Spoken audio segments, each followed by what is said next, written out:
السلام عليكم شباب، وقبل أن نبدأ صلوا على رسول الله عليه أفضل الصلاة والسلام. اليوم لدينا موضوع ملحمي ومثير للغاية وسيناريو لم يتوقع أحد. ماذا سيحدث لو أمسكت البحرية بزورو وحاولت إعدامه؟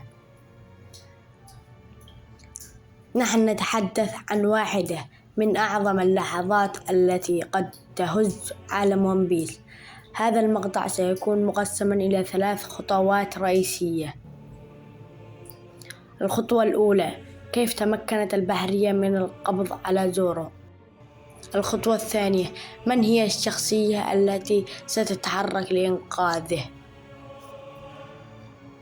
الخطوة الثالثة: هل ستنجح البحرية في تنفيذ الإعدام أم أن الحدث سيشعل حربا لم يشهدها العالم من قبل؟ ولجعل الأمور أكثر تشويقا، لدي تحدي لكم أعزائي المشاهدين. سأحاول ذكر كل الشخصيات التي أعتقد أنها ستدخل في هذا الحدث الضخم، لكن إن نسيت أحدهم وذكرتني به في التعليقات ستكون أنت الفائز معنا في هذا المقطع. لذا ركز جيدا واكتب كل ما يخطر في بالك، ولا تنسى دعم المقطع بلايكاتك واشتراكاتك إذا لم تكن مشترك بعد. دعونا نبدأ مباشرة بعد الانترو.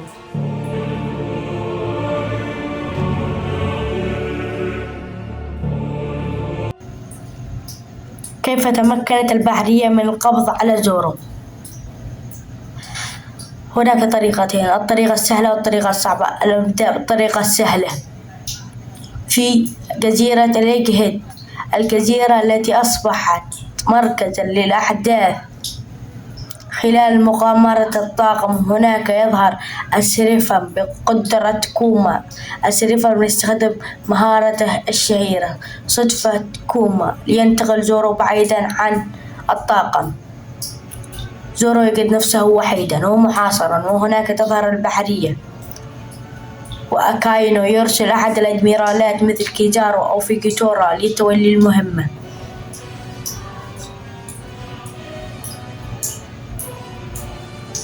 والطريقة الثانية هي الطريقة الصعبة. بدلا من المواجهة المباشرة، تخطط البحرية لإيقاع بزورو بطريقة ذكية. قد تحتجز البحرية شخصا مهما بالنسبة لزورو، مما يجعله يضحي بنفسه لإنقاذه. زورو يظهر ولاءه، لكنه يدرك أن البحرية تستعد لإعدامه، مما يجعل الموقف أشبه بمواجهة مفتوحة مع العالم. الأول: طاقم لوفي بمجرد سماعه الخبر يتحرك بكل قوته مستخدما الجير الخامس. صرخته ستشعل الحماس: لن أسمح لهم بلمسك. سانجي سيتخلى عن كبريائه ويطلب من أبوه مساعدته. نامي وتشوبر وفرانكي. نامي تقود التخطيط بذكائها، وفرانكي يبتكر معدات جديدة، وتشوبر يعتني بإصابات الطاقم. حلفاء قبعات القش. حليفه الأقرب سيظهر حتما باستخدام فاكهته لإنقاذ زورو. فمن هو؟ كيد وبيجي. هؤلاء أيضا قد ينضمون لإنقاذ زورو أو لتحقيق مصالحهم الخاصة. شانكس وطاقمه. شانكس أحد أعظم اليونكو، يظهر ليعيد توازن الأحداث، وتدخله سيغير كل شيء. اللحية السوداء. لا يمكن تجاهل تيتش، قد يستغل الفوضى لصالحه ويحاول السيطرة على الموقف. المرحلة الثالثة: هل ستنجح البحرية في تنفيذ الإعدام؟ التاريخ يظهر أن البحرية نجحت في إعدام جولدي روجر وإيس، لكن هذه المرة مختلفة. زورو ليس مجرد شخص عادي، وطاقمه مستعد لقلب الجزيرة رأسا على عقب. لنتخيل المعركة الكبرى في جزيرة الإيج هيد، تتحول إلى ساحة حرب ضخمة.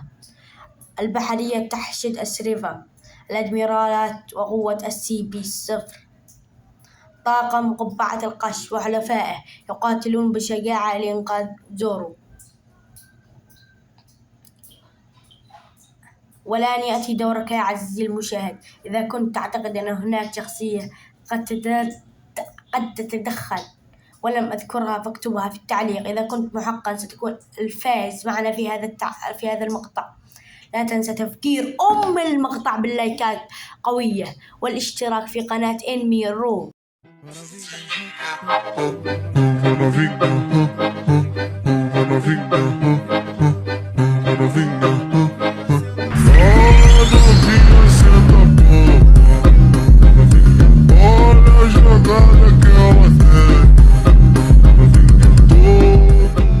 気にすんな、ジンベエ。4位のやつなんて。